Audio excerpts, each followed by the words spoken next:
تنګ او طبیعت باندې چې یاره پیسې په کار دي راځي نه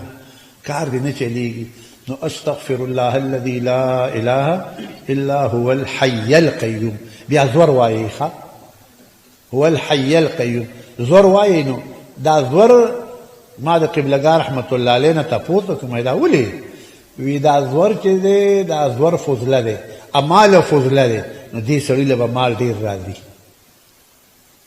دا زور فضله دی او مال فضله دی وی دې سړي له مال ډیر راځي او چې پیخ وایي کنه استغفر الله الذي لا اله الا هو الحي القيوم حي القيوم دې کنه نو دن حالت بخکیږي دن حالت بخکیږي او په دې پیخ سره به دن حالت خکیږي او په زور سره به دنیایي حالت خکیږي دنیا بدل څخه راځي بس گزاره به خکیږي ته به اوس تاسو خوښه ده زه خو کله چې زما جتي نو زور وامه چې کله مې جتي بیا پیخ وامه چې کله مې جتي نو یقین وساته چې یو څو ځله ووم کنه نو سهار بس یو کس را رواني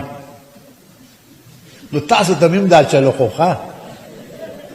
دا خلک نه کوي پیرا داسې سپلای کوي سړي لا راشه آسان چل مې درته خو په دې زور کې دنیا پرته ده او په پیخ کې آخرت پروت دی اوس خوښه د مېرمنې که پستې خوري که ریمنې چې کومه وایې هغه وایې ښه موږ څخه داسې څیزونه یې بچو خو تاسو رانږدې شئ نو موږ درته ښو که نه چې دنیا ته حاجت وي نو زور وایه او چې آخرت ته دې حاجت وي نو پیخ وایه کله کله یې دواړه وایه زه به کله یو وام کله بل وام یقین وساته وشوي او ما پې تجربه کړې ده بلکل تجربې چې بس ته وایي ما پې کړي دي تاسو ته مې دا درکړه اجازه خدای دې تاسو خوشحاله ساتي ښه او دا ځان سره وایي کور کې زما میندو خویندو ته وایي دا زمونږ ټولې خویندې میندې دي ورته وایي رزق کې به دې برکت وي په خپله به راځي ته به نه پوهېږي تا به اسباب برابروي الله دې دا دواړه قل هو الله احد او دا استغفر الله دا دې الله ستاسو په عمل کې نصیب ساتي ښه